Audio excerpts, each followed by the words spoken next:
A very warm welcome to week 3 and this episode of the HuddleUK podcast, episode 24. It's been an exciting start to the season, some cracking games already. The Bills, Ravens and the Cowboys, Giants are the ones that spring to mind. Some less exciting games as well. That Vikings-Falcons game was one which I will happily forget. But we're into week 3. The excitement continues. We've already had Thursday night football. That was a good game, and we'll get into that in a moment. And alongside me to start the episode is actually the man who we need to speak to about that, which is Jake, our Buffalo Bills writer. Jake, we'll get into all the Bills stuff in a moment, but just quickly, 3-0, win over the Dolphins again. I think that was 10 in a row now for Josh Allen as quarterback. It's been, I say, a rivalry. It's been quite one-sided. What did you make of the game? Well, you must be happy as Larry to be 3-0. Yeah, happy to get out of a Thursday night game and just have the win. Basically, it's always a bit of a lottery, short week. Obviously, it's nice to be playing at home, so less travelling. But you just never know what sort of teams are going to turn up. I think we actually made really hard work of it. I don't know if you've kind of seen how close that was at points, and there are definitely points where I think massive tackle at one point kind of late in the game where if Alec Ingold kind of successfully blocks the Bills defender, Achan is kind of taking it for a touchdown. So yeah, much tighter than I would have liked, but just happy to get out of the game with a win, really. Yeah, and as I said, we'll get into more Bill stuff in a moment. Just before we get into that, today we're going to be taking on the GOAT of football, of NFL. Tom Brady, now working for Fox, the broadcaster, does his weekly power rankings. He's done his for the end of week 2, going into week 3, and we're going to get the fans on of those top 5 teams. Just to see if we agree, if they need to be pumping the brakes a little bit on his ratings. I know, Jake, when we get to yours, you don't agree with his, which is always fun when we don't agree with, arguably the best player to ever play football. But before we get into that section of the podcast, as always, we are partnered with FantasyGameDay.app. And as of last week, Jake, not only being our Bills writer, thought he would try his hand at being our expert tipster, so to say, for the app for his lineup. And on the whole, I don't think went too badly. That being said, it's very kind of you. There were one or two, let's say, minor flaws in your one or two minor flaws in your selections. Let's start with the positives for you. Dylan Sampson, that went well. Bashal Tootin at 2,000, that went really well.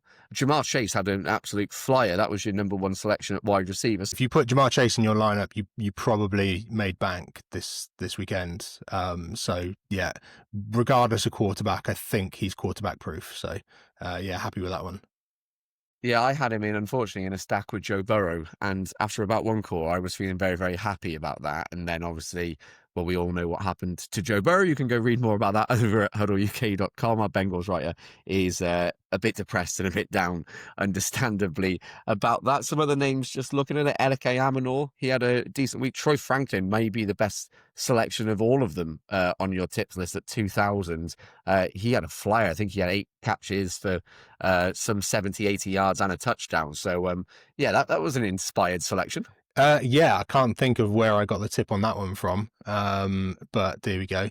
I think ultimately very happy with some of the flyers. You've already mentioned Bashal Tootin, Iamanor and Troy Franklin.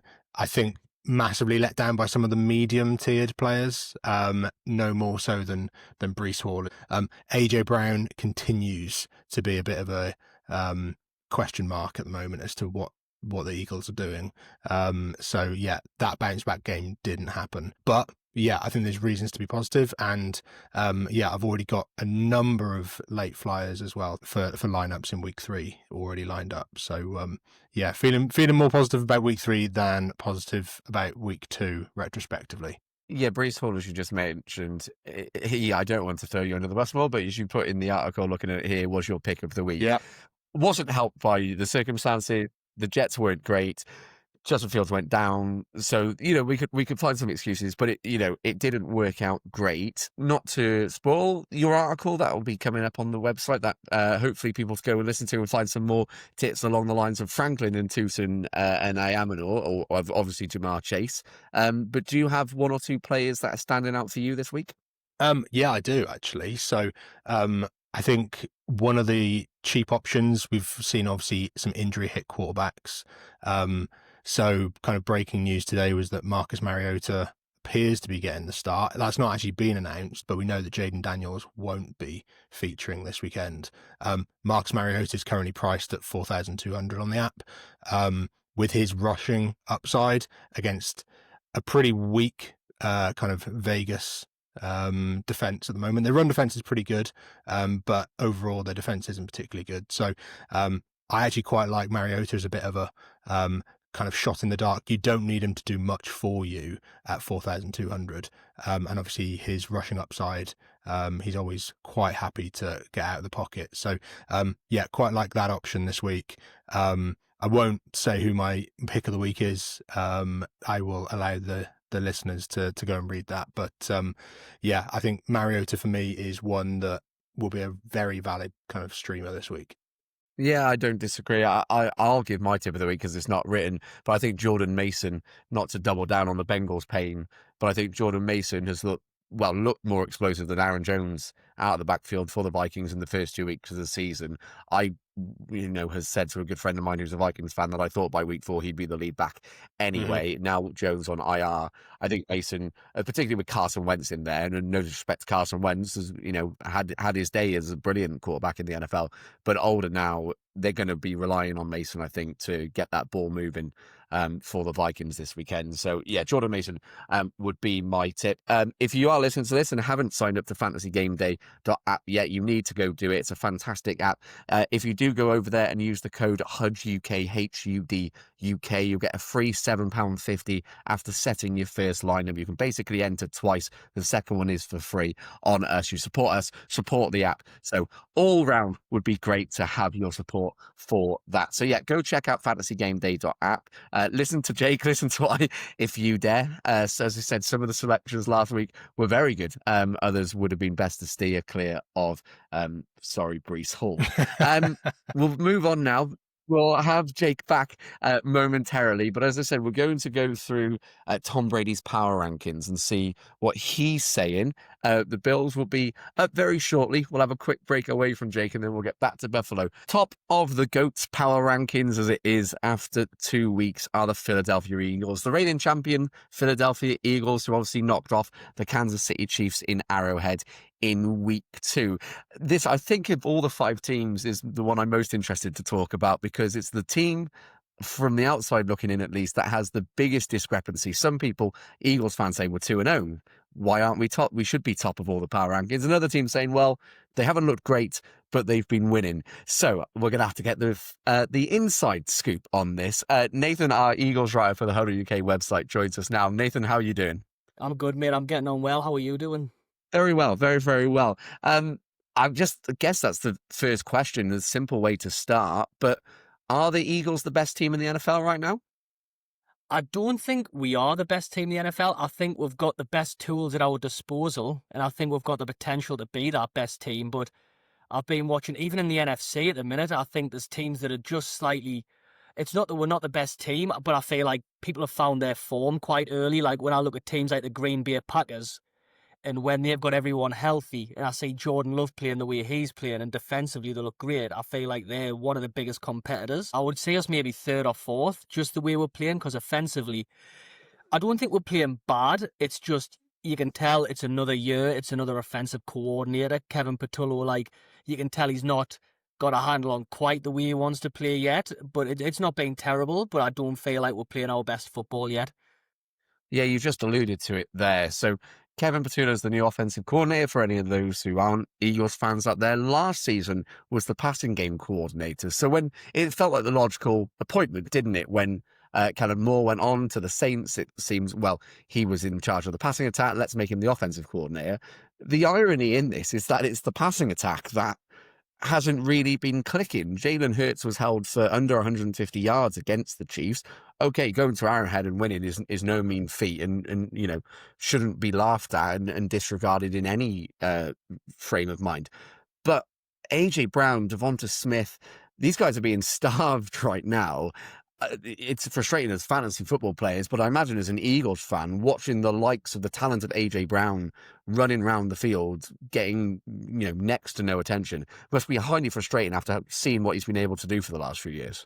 I think it is because, especially when you see it wasn't the Kansas City game that was in our game against the Cowboys, you see that he can, down the field, especially to Devonta Smith, Jalen Hurts can throw it for 60 yards if he's got to. But I feel like the problem is when you're coming in as a new offensive coordinator, you're coming to a team that relied so heavily on Saquon Barkley. Maybe he's overthinking it a bit, where he's thinking, well, that was successful. I don't want the fans on me back in this case, so I'm going to keep hitting up Barkley. And then you see the kinds of AJ Brown and Devonta Smith not getting the ball as much. But then against the Chiefs, it was one of them where it felt like there was so much attention that AJ Brown didn't get the ball in that first game. It's kind of like he panicked and he went, we're going to hit AJ Brown all the time. And it just wasn't working. I feel like if you're going to be the offensive coordinator of the Philadelphia Eagles, you've got to accept fans are never going to be happy, because if you're throwing that many yards to AJ Brown and Smith, they're like, oh, well, Saquon Barkley was going to break the record last year. Why we're not using him as much? So I feel like it's one of them where you're never going to win, so you need a thick skin and you need to just stick with what you're going for. You can't panic and start throwing to AJ Brown all the time. Personally, I watch it and I don't care. And I know watching American sport, it's so statistic heavy. To me, I don't really care if AJ Brown gets it 20 times in a game and runs for over a ridiculous amount of yards. To me, I just want to win. And that's why I like Jalen Hurts so much and I stick up for him so much, because he might not get the stats. He may not be the best thrower in the league. He might not be the best runner in the league. But what he's getting you is consistent results and wins. So that's where I feel like the Eagles fans should focus on more than what we're targeting and where we're going with the statistics. Yeah, that's the argument, isn't it? And this has been a debate. I know me and yourself have had this discussion on social media. We got involved with a few of the other writers who are having this debate.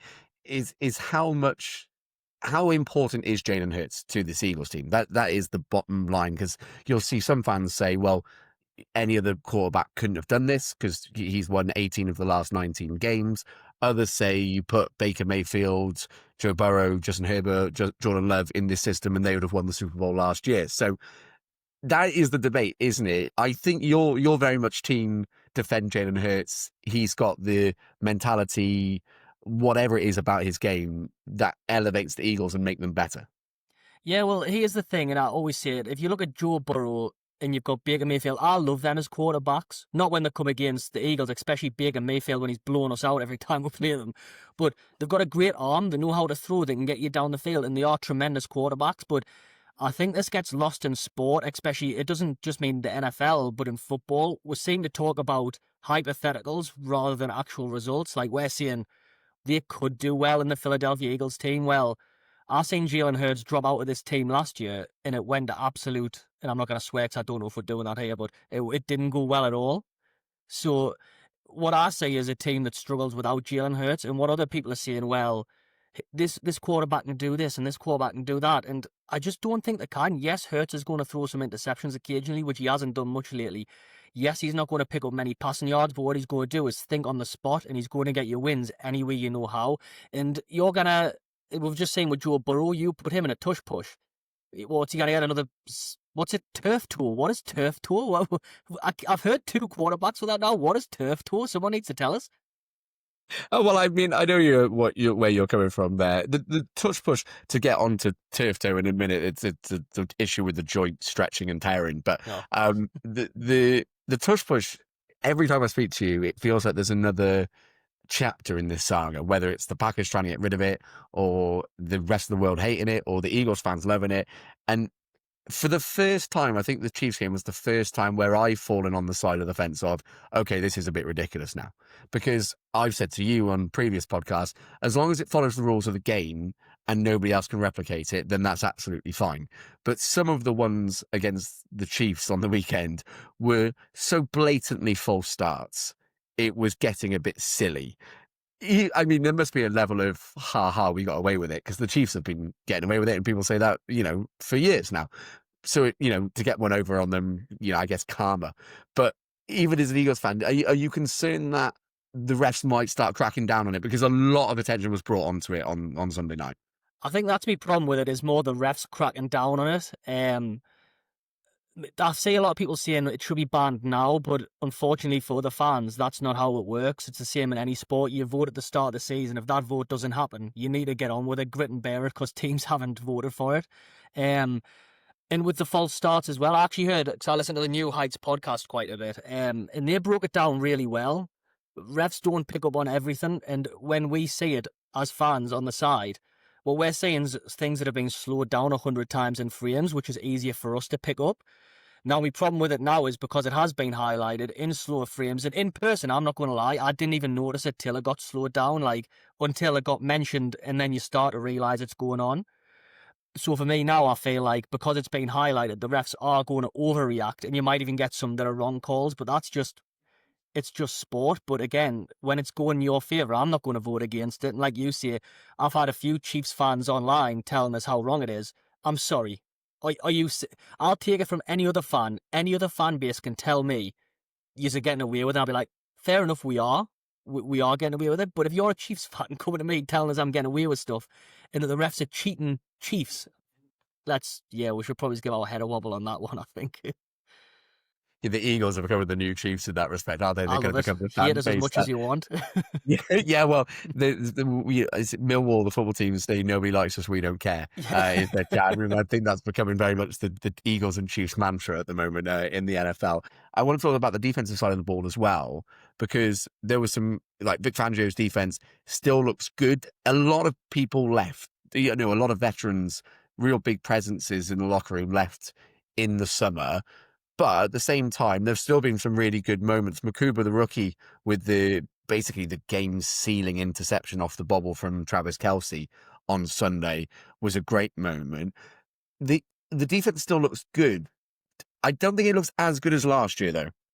I think it's because it's not as solid. I think when you look at our defense now, it's Cooper DeJean, the younger lot who are sitting in there, and Quinion Mitchell, and like you said, Makuba. It's young lads who have really high potential and that can do stuff, but the problem you get with that is they're concentrating on their game. You don't have that leadership side yet. And when you had Darius Slay and you had Gardner Johnson, and especially Gardner Johnson, for me, he didn't just have leadership, he didn't just have the ability, he had bite. In that way, he's going to get in the opponent's faces, and he's going to wind them up, and he's going to do things that you can get away with that maybe rookies haven't picked up on yet. And maybe things that referees can't see, they're going to do to get away with. So it's not as solid yet, but I feel like that's something we will grow into. I feel like it will become a lot more solid, because there's a couple of players in there as well you don't ideally want starting for a team. I don't think any team, like Adoree Jackson, as much as he tries, he's a weak link, and if teams are going to find out he's your weak link, they're going to target him. So it is one of them where we're not as solid yet, but I do really feel like this defense, and it's kind of keeping us in games, because our offense hasn't quite clicked. So that defensive unit's maybe getting a bit extra of a battering than they should be getting. But it's not something I'm personally worried about. I still feel like with Vic Fangio there, he's an old-fashioned, he knows what he wants. If you're coming into his team, you're going to play that way, or you're out. So it will be interesting to see if there's any changes in the next few weeks, especially against the Rams. Defensively, the Rams are really, really solid. So I feel like our defense is also going to have to really up their game on Sunday. So it's going to be an interesting one, but not overly worried. It's not quite there yet, but I do feel like it will grow as the season goes on. Because this is a tough run now for the Eagles. The Rams, the Bucs, and the Broncos. That's not an easy 3 games to take in a row. You mentioned the Rams, because last year, whenever the Eagles played the Rams, it was the Saquon Barkley show. Yeah. His numbers against the Rams last year were astronomical. They didn't even make sense sometimes looking at it. I thought they were typos. Do you expect a similar, result on Sunday when you play them, or do you think the Rams, their defense was quite young last year, after another year, another off season, it might be a bit of a tougher game for you? I think it's definitely going to be tougher. I think because, like we said there, offensively we haven't quite clicked. And defensively they have. I'm sick of hearing Byron Young's name. It feels like he gets a sack every 5 seconds. I don't know how many he's got this year, but it feels like he's getting a lot. But he's having a great year. Defensively, like you said, they were quite young last year, but they're a year older, and you can see that in the game. And offensively, I don't quite know how they're doing, but if you've got Matthew Stafford as a quarterback and you're 2-0 on the year, you can't be doing that bad. So I think that's going to be a tough one. I do think we'll steal it. But then the Bucks the week after, I think we're at the Bucks as well at Tampa Bay, and that never goes well for us. The Siren Heat would just seem to break down and we get blown out every time. So that is the game I'm concerned about more than the Broncos and the Rams, to be honest with you. Yeah, Byron Young, 3 sacks, 1 forced fumble in 3 games. Is it just 3? I genuinely thought he had more. It just feels like I just hear his name all the time. I mean, that is tied for 4th through 2 weeks, so it's not too bad. It's but good. he is a bit of a menace. Let's get back to the rankings then. So Brady's top 5, as I mentioned a few times in this episode, goes the Eagles, the Bills, the Packers, the Chargers, the Bucks, in that order.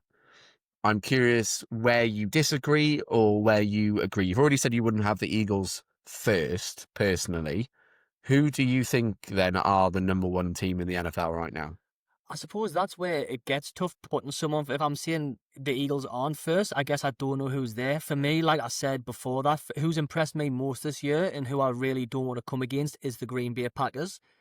I think what goes against them is, obviously in the power rankings, this isn't taken into account, but what comes into the thing with them is who's healthy and when are they healthy, especially with Jordan Love, because he's a fantastic quarterback, but it's keeping him healthy. And Micah Parsons obviously going there is a brilliant acquisition. So, but who's top? Maybe that's a tough one when you look at the teams in and around there. Maybe the Eagles, and I'm going to go back on myself and just totally flip flop. Maybe the Eagles are top just because we've came into the season strong and we're winning. That's tough. And like you say, the Chargers have started so well, taking down, and you'll be buzzing with that one. The Chargers have started so well, taking down Kansas City, but I guess they're not top either. I'm not putting the Bucks top. So there's the problem so early in the season going with power rankings. I guess you're going off momentum from last year because we're 3 weeks in. So you're going to backpedal and you are going to say you're going to stick with the Eagles. I know I'm flip flopping. I'm going back. Yeah, maybe we are top. So you say the Eagles top, then who would be your next 4? You don't have to necessarily do it in order, but which of your 4 teams? You've said the Packers. The Bills are the other team that are going to be in that conversation, and the Ravens as well, the team you've not mentioned. I think maybe I'm going the Bills second because I think they've been so impressive, and there's just Josh Allen, for someone who doesn't seem to get far in the postseason, he seems to put up, and it's the same as Lamar Jackson, I guess. They seem to put up ridiculous stats, and I think Lamar Jackson, outside of Jalen Hurts, is my favourite quarterback. But with the Ravens, I think I would put them 4th for now. Then I would go with the Packers in 3rd, and then the Bills 2nd, because now the Chiefs are slowly falling down off their pedestal. The Bills are definitely the ones to watch in the AFC. They're going to come up hard, so it's going to be very interesting to see how they get on. I think the Ravens will be just behind them, but something about Josh Allen this year makes me think the Bills are going to be right up there and probably in the Super Bowl. So your top 3 is you agree with Tom Brady in your top 3. That's not necessarily a bad thing, agreeing with Tom Brady. That it's Eagles, then Bills, then Packers. You're then putting Ravens 4th, and then to finish off the top 5, who are you getting in 5th? Who else did he have in there? He's got the Chargers in 4th and the Bucks in 5th. And then to complete his top 10, he then goes Ravens, Lions, Commanders, Colts, and Rams. Oh, you know what it is? I would love to put the Colts up there because I've loved them this year, but I don't think they're quite there.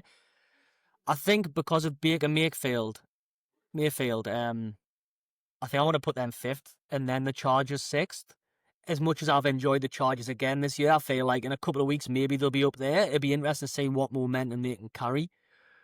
But again, I can't say they're the game, Tampa Bay, the game I'm worried about the most, and then not have them in the top 5. I feel like I've already flip-flopped enough, so I feel I'm going to have them in there. But I think we've got a great league this year, and especially I think with so many UK fans coming along, I think it's such an exciting time for the league to see how we build upon that. But yeah, I want to finish with Tampa Bay in 5th. I think I'm going to have to go with them. Tampa Bay. And a nice plug there. There are loads of UK fans. If you are listening to this podcast for the first time, make sure to go check out all the written stuff over at HuddleUK.com. Nathan giving his Eagles opinions every week, and we all sway towards our team, but I think Nathan is very straight down the middle when things aren't going right for the Eagles as well, which it's been a while since that's happened, to be it's been a fair. good couple of years. Yeah, it's been a while since we've had anything really negative to say about the Eagles. But yeah, go check out all the online stuff there. There'll be clips over on all the social medias as well, which is at Join the Huddle UK. Nathan, thank you very much for joining. You're very, very similar to Tom. In fact, if you just swap the Chargers and the Ravens around, even not the Raiders, not them, 100% not them. The Chargers and the Ravens around, and that's what you're in line with Brady. Thank you very much for your opinion. Next up, which we'll move on to now, is the Buffalo Bills. So joining back into the huddle now is Jake after his short stop away. Number 2 on Tom Brady's power rankings, as we said, are the Buffalo Bills. That week 1 brilliant win, one of the games of the season it'll be, 41-40 against the Ravens. And then Thursday Night Football, as we alluded to right at the top of the show, 31-21 against the Miami Dolphins. Jake, before we get to the Bills ranking, are you happy with the GOAT's selection of the Eagles at number 1?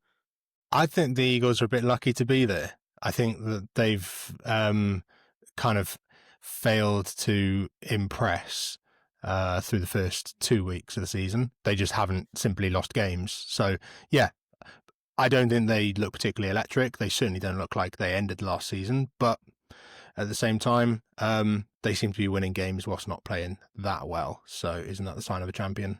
I was just going to say, it's a bit of a cliche, isn't it? We say it in soccer, football all the time. If teams are playing badly and still winning, when they start playing well, look out. And the Chiefs are 0-2, but this is still the Chiefs with Patrick Mahomes and Andy Reid at Arrowhead. So to go there and win, I don't think it should be belittled. Do you know what I mean? That's the Jalen Hurts. I don't know if you saw that quote that Chris Jones commented at the line of scrimmage as he was kneeling out, and he stated, "You don't even have like 150 passing yards," and he told him to shut up because he's got the win.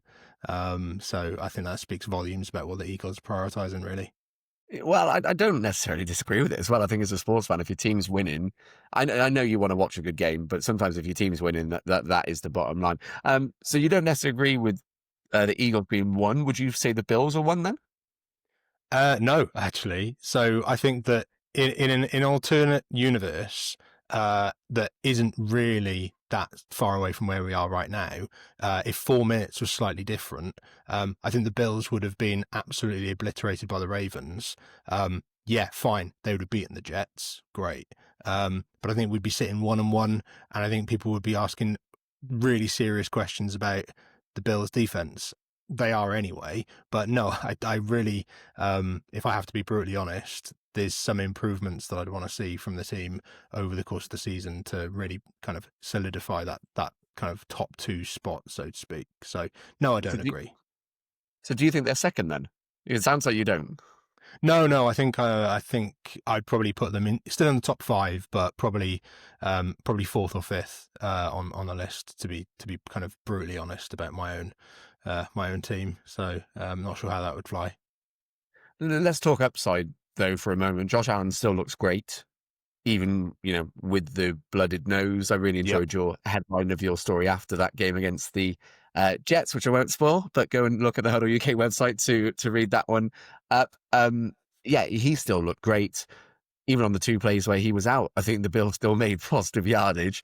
James Cook looks worth every penny. This talk about him regressing this season, I saw so many memes on social media during Thursday Night Football of going, still waiting for that regression to happen, because I don't see it. That touchdown against the Jets was electric. He looked brilliant last night. The first 3 carries, I think he was averaging 10, 11 yards. So, absolutely. Yeah, he's very good.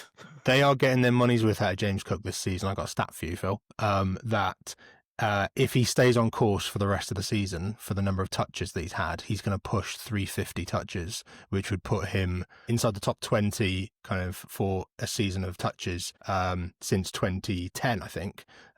So that's a serious heavy workload they're giving him. So we'll see how he holds up under that. I imagine that probably will regress, and they'll probably try and take care of him a bit more. But yeah, they're seriously statement of intent from the Bills coach so far.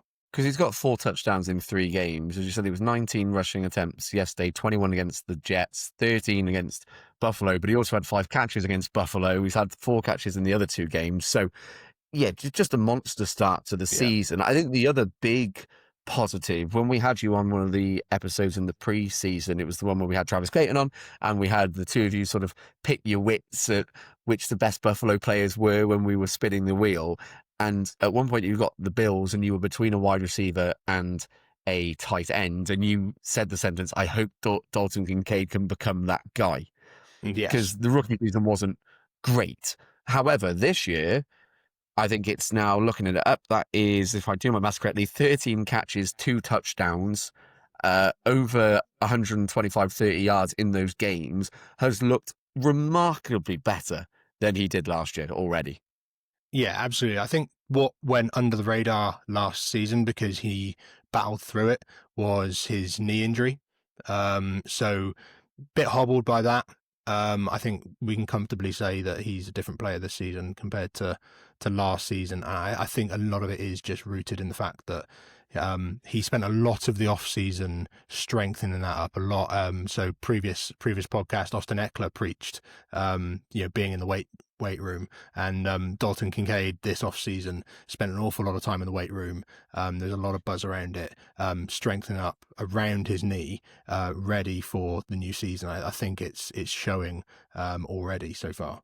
Just to stay on offense, because that is the positive side of the ball, the wide receiver room in Buffalo gives me sort of vibes of the Packers a couple of years ago, where it's just a lot of names that you kind of know, but no like 1A sort of dude. Khalil Shakir had a few catches last night. Keon Coleman had a monster game in week 1 against the Ravens with 8 catches, 112 yards, but since that hasn't topped more than 3 catches in a game. Josh Palmer had a big game against the Jets, but then had 1 catch for 5 yards on Thursday night. It's a weird mismatch of players, isn't it? I guess though, when you've got Josh Allen, Elijah Moore's the other one whose name I just forgot. Elijah Moore, Yeah, he popped up last night with a couple of big catches. He's a little yak monster. Man. Yeah. I think they purposefully fed him against the Jets in New Jersey just to get one back at the Jets a little bit, which I think is somewhere on the petty level. But I think Elijah Moore is the player that they wanted out of Curtis Samuel, and Curtis Samuel was a healthy scratch. You can say what you like about it. I think he probably technically is injured, but we paid Curtis Samuel a decent amount of money, and it's not panned out, unfortunately, for him. But Elijah Moore, picking him up this offseason, he's been everything the player that Joe Brady wanted from the Samuel deal. So really encouraged by that. I think it just goes to show sometimes when a player gets out of Cleveland or gets out of the green side of New York, sometimes things get better for them. I think when people get out of the blue side in New York, it gets better as well. That's very true. Alice Saquon and Daniel Jones this year, which is that could be a whole podcast in itself. Indiana Jones. Did you see? Just to sort of transition into sort of the less positive stuff, did you see the kick last night? And we're recording this on Friday, but did you see the kick from Matt Prater last night, which was almost out for a throw-in in soccer terms? It was one of the worst field goals I'd ever seen. Yes, I think I've seen it. I've also seen a hypothesis around the blocking and the fact that apparently certain kickers like to try and kick away from a potential block. Unfortunately, he kicked away from almost every blocker. So yeah, it wasn't the greatest, but he's been lights out since he came to the Bills a couple of weeks ago. So can't really criticize him at all. Yeah, it was a one-off. He nailed another one later in the game, and you wrote about a few statistics going into the game. I think now he's 11 off being the 12th most field goals of all time. So he's closing in on being a top 10 or at least top 12. The downside for the Bills, which you've already alluded to, which is why you probably wouldn't put them top 2, is the defensive side of the ball. Now, Miami went into Thursday night as probably the lowest expectation team in the NFL. I think even Saints fans are more positive than Dolphins fans were. Yeah. And that's no disrespect to Saints fans, but the whole offseason was talk about this being the worst franchise. And not that it's a great thing, but after 2 games, it's like, maybe we're okay. Yeah. Maybe we're not absolutely dreadful. They've been competitive, albeit against the Mac Jones 49ers, but they were competitive in that game and against the Cardinals. So, yeah, it's more positive because I guess there was improvement, whereas the Dolphins were expected to be competitive and have looked absolutely dreadful. But they pushed the Bills on Thursday night. It was until Tua threw an egregious interception late in Yeah. the fourth quarter. That game was really in the balance. So, yeah, what's your view on the defense as a whole? So I think we've had chalk cheese and then something in between through the first 3 weeks. Um, it's not the first time Derrick Henry has run all over the Bills. I think the way the defense responded in week 2 was brilliant. It was a stifling performance from them, which I also wrote about how just statistically ridiculous that was. Kind of the first 4 Jets drives, for example. Yesterday was a strange one. Like the Bills really didn't get any pressure. Gregory Rousseau was really quiet. We're missing Ed Oliver terribly in the middle to try and generate any internal pressure. And I think, yeah, they really struggled to get pressure on Tua, and I think that allowed Tua to play in rhythm for a lot longer in that game, and it took a lot longer for him to finally feel that pressure and eventually throw the pick that we always know that Tua's got in him, unfortunately for them. So, yeah, it is a bit worrying. As a Bills fan, I'm a bit concerned that as we play tougher competition, and when I say tough competition, I mean someone of the Ravens' standard again, we can't keep conceding 40 points against teams of that standard. So that needs to be resolved. But there are kind of shoots of optimism. The schedule isn't too nasty as well for the Bills. I just mentioned the Saints. They're next up. Yeah. Then the Patriots. Okay, there's a bit of a rivalry there, but that's a game that, again, on prime time, the Bills would be expected to win. The Falcons then the week after could... they're a tricky team, aren't they, the Falcons? They seem like the sort of team that are strong enough on offense with the weapons that they have that if Penix put it together in a game, could cause an upset. But the big games for the Bills, you've got the Chiefs in the start of November, Eagles late December, and then the Bengals in early December, but that looks like it's going to be a Burrow-less Bengals. So Yeah. it's quite a friendly schedule that even though you don't put the Bills top 2 at the moment, there can't be any doubt in your head that this is a playoff team. So playoff team, I'd also go as far as to say we've probably overcome the biggest challenge in terms of the number 1 seed now by getting the head-to-head win over the Ravens. Like you mentioned, well, I don't actually consider the Bengals to have been a number 1 seed candidate, but obviously Burrow being out for pretty much most of the regular season now is a massive boon. And obviously the Chiefs aren't the usual Chiefs that have caused so many problems previously. I think it's very realistic for the Bills to be going in 6-0 at the bye week in week 7. They come off of that bye week into playing the Chiefs, which is probably the best time to play that team.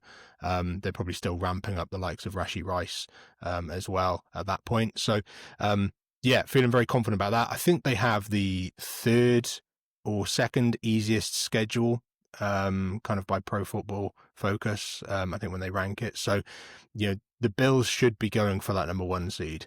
I know it's been something that, we keep going to Arrowhead in the playoffs and not actually cracking it, and whether it's Arrowhead or somewhere else, we want to be playing home advantage throughout the AFC playoffs this year. So that's the target, and so far so good. Yeah, in the nice cold, freezing cold, snowy Orchard Snow Park. game. Yeah, home advantage always be good for the Bills. If you had to put your money where your mouth is then and give your counter Tom Brady power rankings, how would you assess the top 5 in the NFL after 2 weeks heading into week 3? It's going to be really controversial, but I am actually favouring the Ravens kind of atop of that power rankings. I think apart from a funny 4 minutes, they have obliterated everyone. They played 2 games. They were up 40-25 on the Bills, which is a ridiculous to be up that much on the Bills, and then they completely disposed of the Browns in week 2. So I think that is a juggernaut team that, barring a funny moment or two, they actually will be good value over the course of the season. I definitely go Packers second, just to give it some NFC balance. I think that defense, Jeff Hafley's defense, is terrifying. And the fact that Micah Parsons is probably only going to get better is, defense wins championships. It's going to take the pressure off of Jordan Love having to do too much. So I fancy the Packers as an ascending team at the moment. I think that is then probably an appropriate place to put the Eagles in third. They've not really done much wrong to deserve to be any further down. They just haven't necessarily blown apart teams. And I think that's to be expected as they've got some more rookies that have come in. We know that Harry Rosen will probably add some potential pieces at the trade deadline to if they are going to make a playoff run. So I think probably third for the Eagles is a valid place. And then this is probably the place where we get to for the Bills in fourth. As I've already kind of mentioned why I've put them there. Then the fifth is actually really difficult because I know you're sat there waiting for me to say the Chargers, aren't you? No, absolutely not. No. No. I'm sure someone will say the Chargers for you, so don't worry too much. I think that there are a couple of options here. There's a lot about the Buccaneers at the moment. I'm a bit concerned about the Buccaneers offensive line because there's been an awful lot either already on IR like Tristan Wirfs. I think they've lost 2 more starters to the offensive to IR this week. So I'm a bit concerned with Baker under pressure that they might start to tail off. What I will say about the Buccaneers though is that there is very little competition outside of the Eagles and Packers apparently for them, particularly in their division. So that is kind of really lending into how deep they'll probably go in the playoffs. I still think the Lions. I think that we saw the Lions go up against a very good Packers defense. We know that Jared Goff is a completely different quarterback when under pressure, and I think he's probably faced the worst pressure of, well, at least he's got to play the Packers twice, but I think he's probably faced the worst pressure, for the first half of the season in that game that he will face. I still think that team is stacked full of quality, and they will bed in their coordinators. They lost both coordinators. They'll bed them in. If they work out, then I think they'll be just as good, if not maybe slightly worse than they were last year. And I think that's definitely deserving of a top 5 spot in power rankings. Very interesting. And I don't necessarily disagree. I will give my own views at the end, but I think you've given a very sound argument for all 5 teams there. Jake, thank you very, very much for joining us both at the start and to chat the Bills. The Bills, as I said right at the start, are second in Tom Brady's power rankings. Now to get to the team, they're third, but I think there will be a case that they'll be higher, as Jake has also just made, and that team is the Green Bay Packers. Well, number 3 on Mr. Brady's power rankings. Mr. Brady feels weird, but I'm going to stick with Mr. Brady. On his power rankings are the Green Bay Packers, arguably the most impressive team so far this season. We will get into the Packers fans' power rankings in a moment. But join us is the Packers writer for the HuddleUK website. Nathan, how are you doing? Grand, very good. Yeah, life is good so far. You were just saying as well, away from the NFL, Swindon Town fan, top of the league, Green Bay Packers fan, top of the division. It's a good 2025 to start. Stop it. End it now. Stop the count. We'll both find a way to mess it up, I'm sure. But for now, it's been a really good start. Yeah. Yeah, and really good start. Probably doesn't quite describe how well it's gone for the Packers. When you guys signed Micah Parsons, you went to Vegas's favourites to win the division, a really competitive NFC North. But the way you've blown out 2 very good teams, the Lions and the Commanders didn't look at their best, granted, but you made them look like bang average teams. So, it's not just being 2-0, it's the manner in which you've done it, isn't it? Yeah. I think that trade just elevated everyone, and the defense, which was already good, it was like a top 5 and 6 in some metrics. It was a good defense, but we were missing a pass rush. So to go and get, in my opinion, probably the second best pass rusher in the league behind Myles Garrett was just like the whole place. You can feel it. It's like vibes. The whole defense just is great. I've never seen the Packers have a defense this good. I'm pretty sure Aaron Rodgers is grinding his teeth that we never gave him something like this, because it's like, I've never seen us play like this.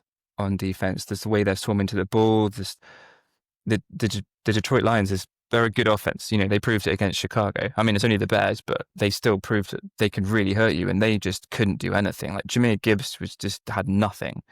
So yeah, it's just the dominance was insane. Like we kind of got used to under Rodgers, we'd win games, we'd give up a lot, but Rodgers would carry us over the line. But to see us win like this against two really good teams in the NFC who will probably be competing against to get, up to the top, them and the Eagles, it's a real statement, I think, for us. And Detroit especially, because they beat us twice last year. They won the North, and they're really what we have to get at. The aim should be, to begin with, is win your division. So to do what we did to them was just really good. I think we owed them one. I think they've been a bit chirpy recently, so to get one over on them the way we did was good. And it's kind of scary that we've already matched our record against the NFC North from last season, where we went 1-5. So just that one win, and we're already better than last season.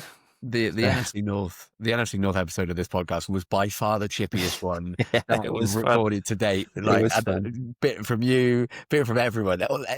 It was brilliant. I really, really enjoyed that one. Like, we like the Bears? No, we don't like the Bears. Nobody likes the Bears. The Lions? Do you want to see the Lions do well? Absolutely not. No. So no friends, I think, was sort of the Bears don't even like the Bears. Like, come on. Well, if we were doing this episode in reverse power rankings, they might even sneak into that bottom 5. But we aren't. We are talking about the best teams in the NFL today. Just to go back to Micah Parsons, I know you messaged me on Twitter when the rumors started to happen that week, and you were like, "Oh, we're serious," and I was like, "Yeah, whatever." I don't think even you thought it was going to happen, though. No, I did. No, I was enjoying the rumors. I was like, if we're in the conversation, that's good, because Gutekunst made a whole thing about saying, this is our general manager, Brian Gutekunst, made a big thing about saying we need to start competing, but he wasn't really doing anything to back that up. We drafted Golden, which was a good move in my opinion, but there wasn't really that kind of move to address the issue we had at pass rush. So I was like, well, at least we're trying. And then when the trade went down, I honestly thought it was fake. I didn't think it was real. And then I was on my PlayStation, actually. I was playing with some friends, and then it was just like controller was down, straight on the laptop. I was on X, I was on Facebook, I was messaging my friends in Wisconsin, like, is this real? I was messaging you saying, ha, you were wrong. It was, I don't think I've ever been so buzzing over something that wasn't a win, well, apart from the Super Bowl win, obviously, but that aside, this was. But it was a win, though, wasn't it? Huge, yeah. In every sense of the word, winning. Jerry Jones can say what he wants on the Cowboys. The Cowboys did not win that trade. Nobody outside of Jerry Jones and probably his circle of people he's told have to say this as the party line. But everyone knows the Packers got the better deal of it. I loved it. It was the Commanders game was a Thursday night football game, and at one point during one of the commercial breaks, they panned to the graffiti outside the field, and there's just a "Thank you, Jerry," big sort of bit of graffiti now, which is just hilariously funny. So what a trade! You touched upon it. The Packers have always been good, but it's always been a case of Aaron Rodgers. Well, not always Aaron Rodgers, but in more recent history, Aaron Rodgers carrying the team through on offense and the defense doing enough. It feels now. This is no disrespect to Jordan Love in the offense, but it does feel like that for the first time in a while it is the other way around. Yeah, 100%. There's a lot of talent on that offense. They've played well in their first 2 games. There's a few things I'm not too happy about, but generally, a lot of talent. But I think this is going to be a team that is remembered for its defense. Just by going off the first 2 games, they've just been so dominant, and I think providing we don't have any kind of major injuries or anything like that, I hope it's going to be one of the better ones in the NFL, definitely. So, yeah, and defense wins championships, apparently. So maybe it could be something that just pushes us over the line and helps us compete with Philadelphia, who I still think are the best team in the NFL. But spoilers. Now we'll get to that in a moment. Before we get to that, Jaden Reed is one of the downsides. You mentioned injuries. Obviously, he's not out for the season, and it was a phenomenal catch he made. That's unbelievable. Would have been a touchdown. I had him in my as my captain on my fantasy game day app lineup for that Thursday night football, and he caught it, and I was going, "We're winning money today. I'm staying up late. This is amazing." And then holding, and he broke his collarbone. So I went from elated to miserable very, very quickly in that moment. But same. yeah, and it is a blow. You know, you joke that you laughed at me with the Parsons trade, and I've said to you a few times, I do, and I still do to an extent feel like the Packers is just a room full of, the wide receiver room is a lot of second choice guys, but they're all there, so you know, it's better to have loads of twos than, you know, loads of fours, I guess. And Matthew Golden, I think currently I'm right on that side of things, hasn't quite stepped up to the 1A role yet. It might, you know, could well happen this weekend. But it is a loss, Jaden Reed. How big do you think it is? Well, I think because we have a room of kind of wide receiver twos, it's the depth makes it a lot more palatable. I'm a big Jaden Reed fan. He had a good touchdown in week 1 as well, and he's a very, very talented receiver. So of course it's a blow to lose him, but you know, Romeo Dobbs has been playing well. Dontavion Wicks has been good, and he's been keeping hold of the ball as well, which is something he struggled with last year. Golden hasn't really got going yet. He had, I think he had a couple of catches week 1. But to be fair to Golden, he's winning his routes. I think the connection with him and Love just isn't quite there. I think Love should have hit him for 2 touchdowns last week, but just didn't. So the talent there is enough that I think that I don't think we'll misread too much. And the likelihood is, the way things are going, we'll get Jaden Reed and Christian Watson back probably around the same time, which really opens up the playbook for Matt LaFleur. So I think on the kind of receiver side of things, I think in a few weeks it's going to look really good with 7 wide receiver twos that we have. You know, it's going to start looking quite promising. Well, the wide receiver 1 is Tucker Kraft at the moment, isn't it? Because I obviously at my end, but he was someone I was targeting in a lot of fantasy drafts this year later on, once they got past the big 3. And I was like, I just feel like he's going to have a good year. And again, it's very early to say he's going to have a brilliant year, but he's had an exceptionally good 2 weeks. I'm always very biased, but I've maintained that he's one of the most underrated tight ends in the league. Like, he was good last year. He was very good last year. And the way he started the season, like against Washington last week, he was just phenomenal. And he just has that kind of, he's got such a crazy catch radius, and he's just so good, like, after catch. It looks like he might be out for Sunday, which is a massive shame, because against that Cleveland Browns defense, you need someone like Tucker Kraft who's going to just beat him up a little bit. So that could be a huge miss for us. But yeah, my kind of thoughts going into the season for the offense was give the ball to Josh Jacobs and Tucker Kraft as much as you can, just because they are your offense, really. I've talked about the receivers, and they're all very talented, but I think these 2 guys should really be the focal points for Love, you know, himself, to put the ball in their hands. So I think hopefully Kraft isn't too badly hurt. They haven't said what it is yet. It doesn't seem like it's anything long term, just a tweak on his knee. So if he can stay healthy for the whole season, I think he's going to be. I think he'll be Love's guy. I think every quarterback needs like a guy, and I think Tucker Kraft is Jordan Love's. What do you think is the biggest? Because I think everyone would have the Packers in the top 3, if not top 5 teams right now. What is the biggest concern that you've seen, or red flags? Red flags is probably the pun, but I didn't mean it. Is it the flags in the red zone? Because the red zone penalty have cropped up in the first few games. Yes. And Jordan Love has looked good, hasn't he? But he hasn't looked exceptional, if you know what I mean. There have been a few missed throws, few overthrown balls here and there. Yeah, I think I'm a fan of Love. He had his struggles last year due to injury and whatnot, and he just has this like baby brain moment in every game. Like, he had just a mad 2 minutes against the Lions in week 1, so he does have the tendency to go a bit almost like Brett Favre-ish, where he's just like, I'm just going to throw the ball and see what happens, which he seems to have toned down a little bit so far. But yeah, I think the main concern for me is the run game just isn't getting going. Josh Jacobs was our offense last year, and the way that the Lions and the Commanders played against us. They knew that. And we really struggled to get him going. It wasn't really until late in games he got any kind of anything good. I think he's only averaging 2 or 3 yards of carry. So the run game is a concern. I think we really could have stuck the knife into both teams. And because we didn't, the games were closer than they should have been. Obviously, they were dominant enough. I never really felt like we'd lose, but there was a period, especially against the Lions, I just thought, we were just run, punting back to them. I was like, you don't want to give the Lions any momentum here because they are a good team. And similar against the Commanders, like you don't want to give Jaden Daniels time to get into rhythm.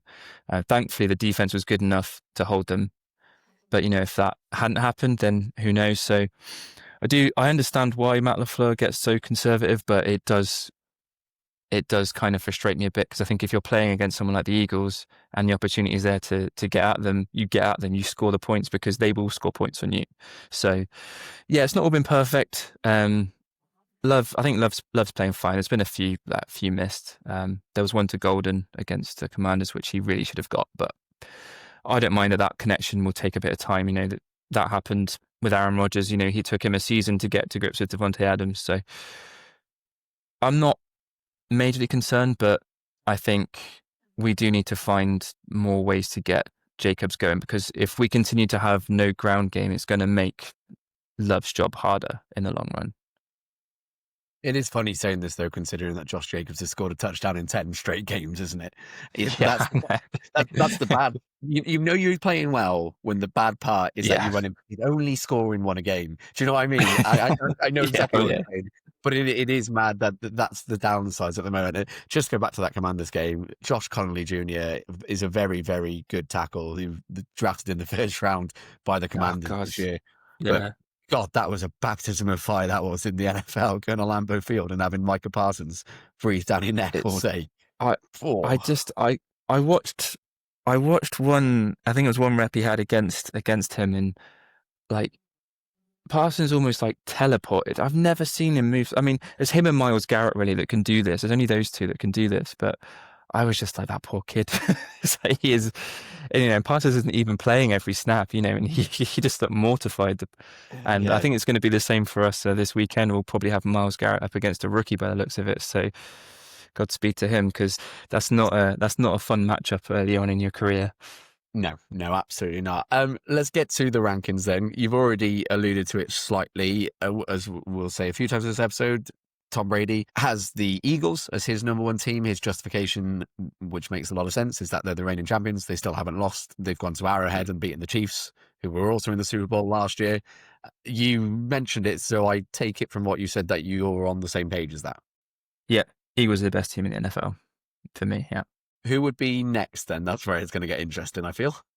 I'm tempted to go with us, but I think Josh Allen looks too good to ignore the Bills. I mean, they've had their struggles in week one, but I think the Bills look very good. They're very explosive. I would fancy our chances against them, but I just think Allen is playing out of his skin, really. So I would go for the Bills at 2. So you would be following Tom Brady's line in the first 2. Because you were almost putting yourselves second, I take it you were on board with him as well in having yourselves in third place. Yeah, 100%. I think, we've not been like explosive like the Bills, but I think just the defense alone is worth just because it's just looks so dominant against two good teams. So, I think it's fair to put us third. And now you're going to upset me, probably, much like Jake did a moment ago. Tom has got the Chargers 4th and the Bucks 5th. Now, I will get to my rankings are in a moment. I will let you off the hook and say even I don't have the Chargers 4th. So, who would you put there? Who would be your 4th and 5th? I think it's probably a strange one because they're not 2-0, but I still think the Ravens. I think the Ravens are 4. I still think they're a really, really good team, and it's probably bonkers because they're not 2-0, but I just think the Ravens are just they've got so much talent. Well, if it makes you feel better, Jake just put the Ravens at 1. He still thinks, even though his team, the Bills, beat the Ravens, he thinks the Ravens are still the best team in football. So you having them down at 4th is not the most controversial take so far. That makes me feel a bit better. Okay, I'll far take that. from it. Far from it.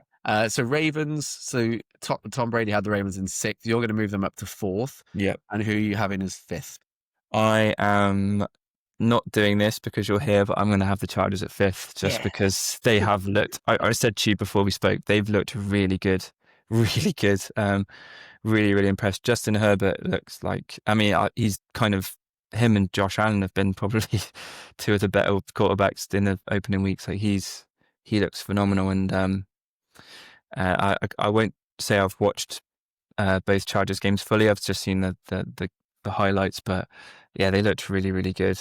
And I think the Chiefs might actually have a genuine contender for that division. I think the Chiefs don't look good, but they'll find a way to win eventually. So I think the Chargers could actually take that division genuinely because they just it feels like it's flowing for them.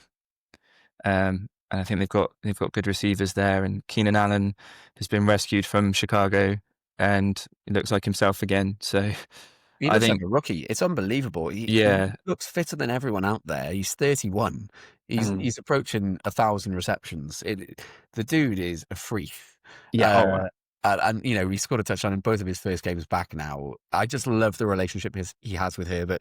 Their sort of duo brothership on the sidelines is so fun to watch as a Chargers. I think even if you just love sport, the two of them play off each other so well. It's quite fun to watch. Yeah, and that's the thing. The Chargers, they have been fun to watch. Like I said, I've caught the highlights of both games, and I was like, they look good. It's good to see. Yeah, except every Chargers fan knows exactly what's coming. Hopefully that's not the case. Nathan, thank you very much for joining us. You're welcome. As I say, the Packers, very, very good right now. You have them in 3rd. Tom Brady has them in 3rd. I very shortly will say where I have them, but we couldn't finish without talking about the Los Angeles Chargers, and B, the Tampa Bay Buccaneers. But mainly, we're here to talk about the Buccaneers, and joining us is the HuddleUK's Bucs writer, Ollie Santos. Ollie, how are you? I'm good, thank you. Very well. Good. It's been a good start for the Bucs. All the teams in Brady's top 5 are 2-0, unsurprisingly. Let's start with just how you think the season's gone so far. It was I guess a grueling win on Monday Night Football, the first of 2 games. Baker Mayfield took so many hits, but ultimately beating the Texans after another really tough win against the Falcons in week 1. So it is 2-0. That's the way you want to start the season, but it's not been flawless football from the Bucs, has it? No, definitely not. It's been 2 stressful games, to say the least. The Falcons game was difficult, and as you said, Monday's game was really tough as well. And like you mentioned, Mayfield, particularly against the Texans, he's a tough guy, but took a lot of hits on Monday. Especially with the injuries coming out recently across the offensive line, the Bucs, where Tristan Wirfs is out, expected back in a few weeks.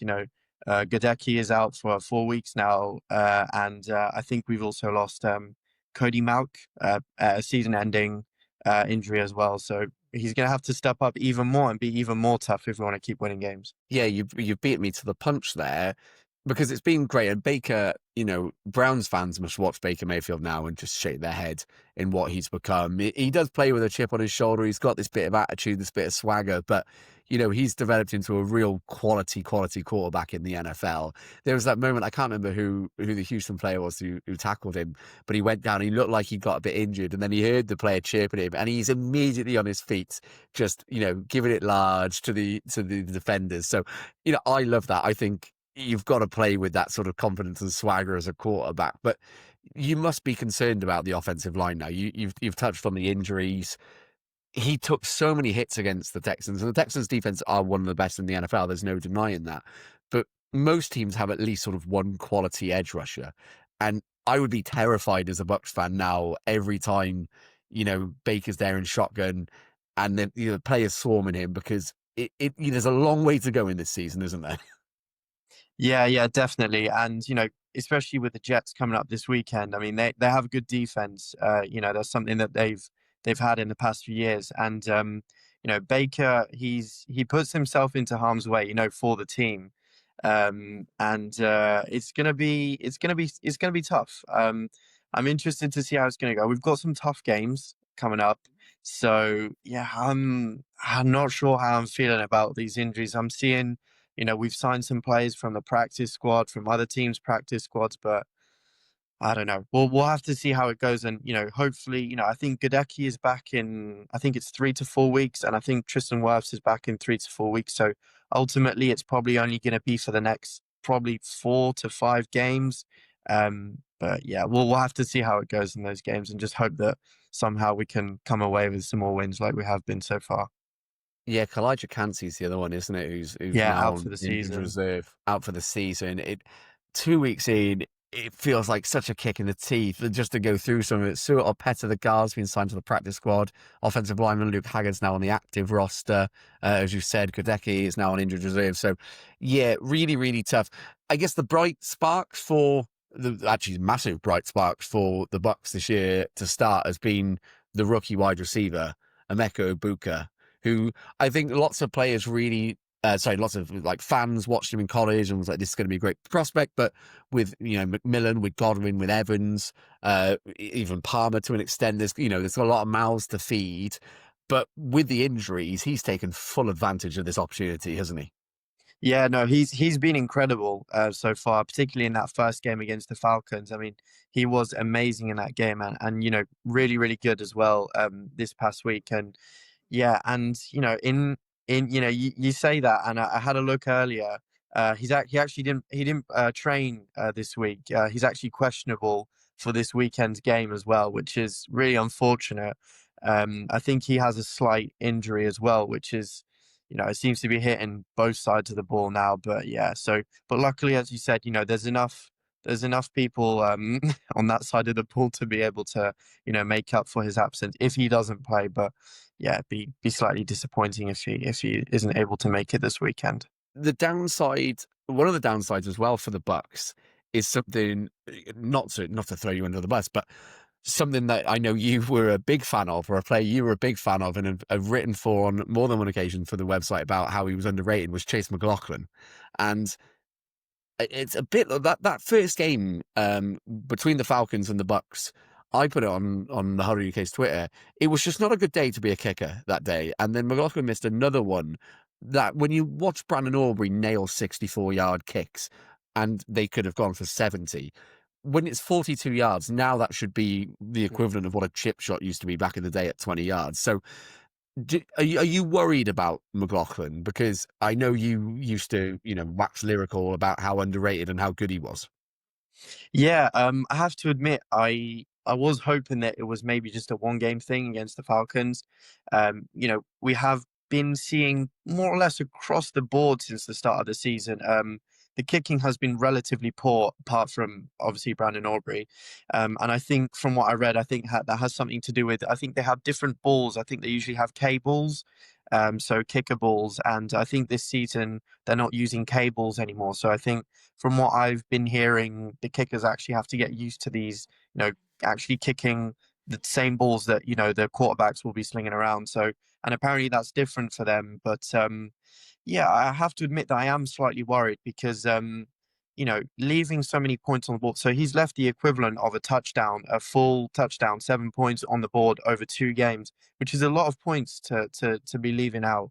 And as I wrote in my article for the most recent game, so he has missed 1/3 of his Bucks career kicks in these last 2 games, which is slightly ridiculous.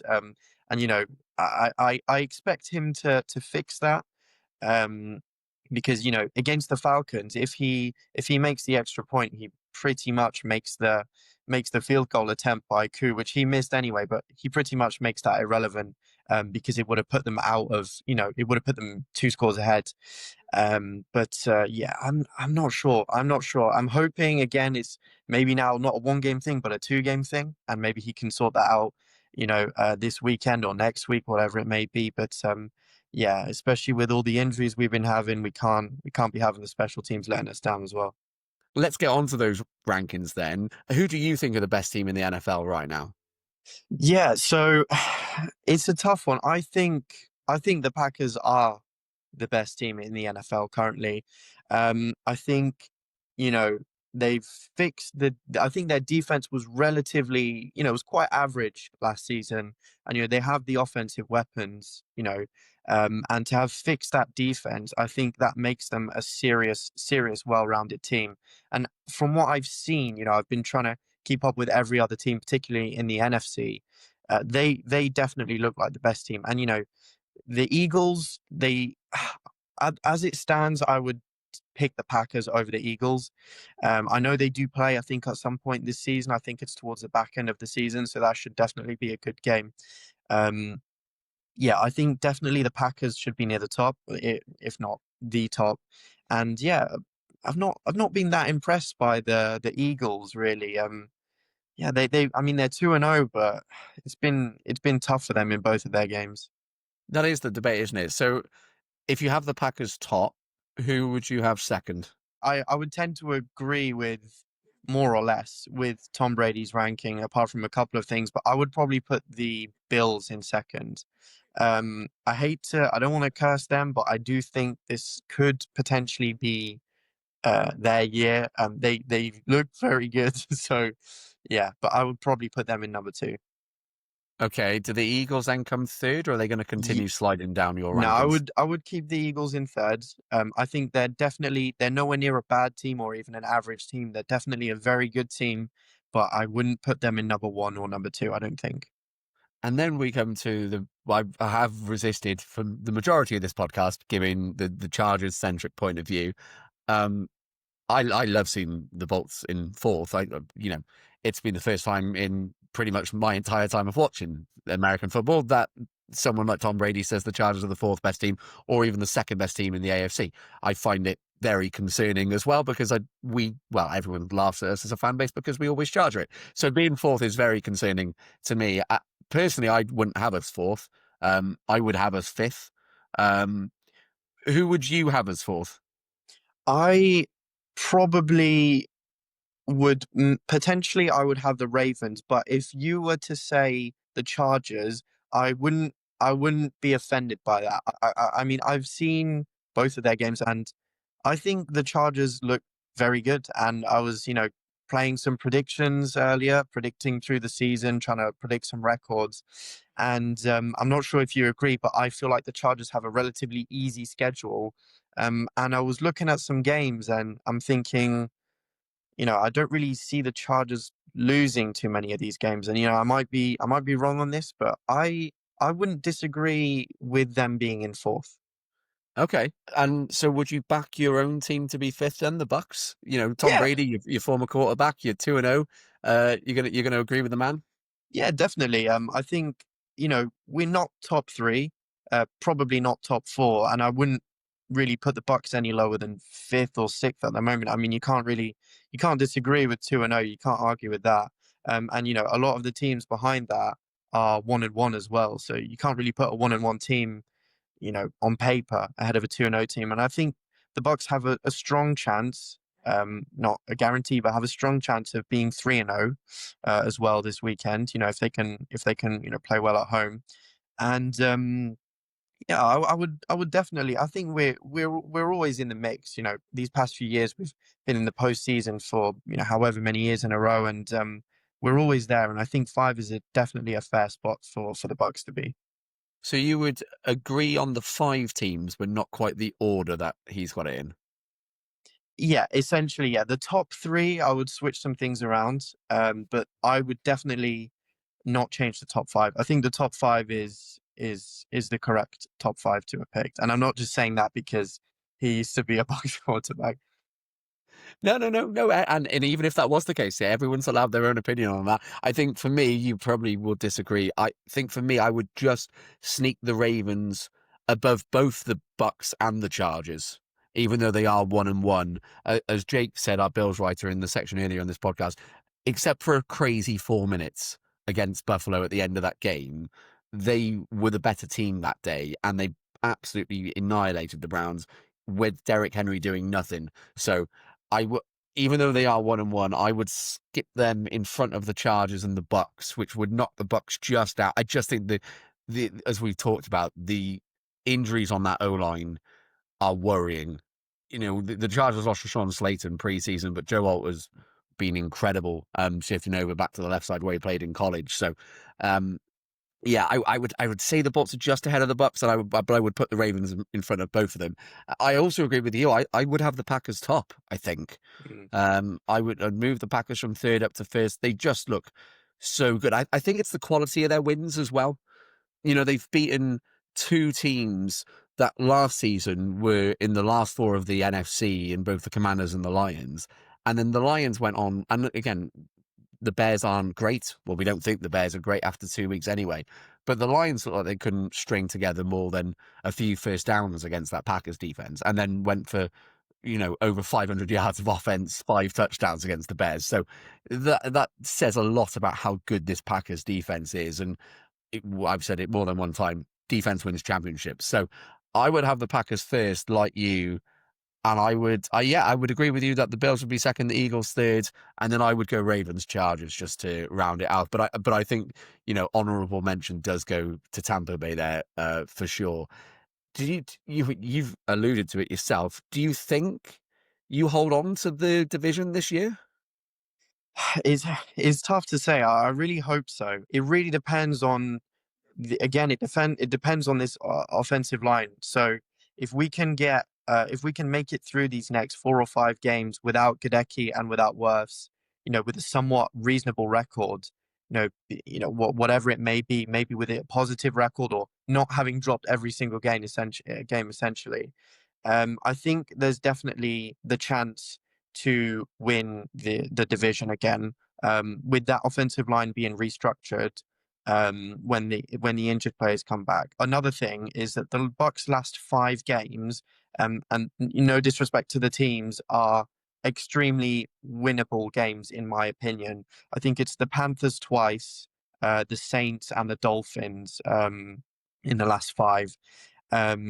Or I think Atlanta is in there as well at home. So bar that Atlanta game, which is semi-winnable, those last 4 games are very, very winnable games. So it's a good way to, you know, finish out the season nicely. And I think with starting out well, hopefully 3-0, and with potentially finishing with, you know, stringing together 4 or 5 wins in a row, you know, even with having dropped some games here in the middle, with this, you know, gauntlet that's coming up, I think it should be enough to take the division. Well, your predictions have been, you're 2-2 so far. You can go and find the HuddleUK's Writers League over on the website on the Our Writers page. Ollie among, I think, about 10 writers who have got it right 2 for 2 so far, myself included. For the Chargers, I bravely picked them to beat the Chiefs, even though that was more a heart over head decision, but proved to be correct. Ollie, thank you very, very much for joining us. It's been great to chat with you as always. A big thank you to the two Nathans and Jake as well for giving their views on their teams.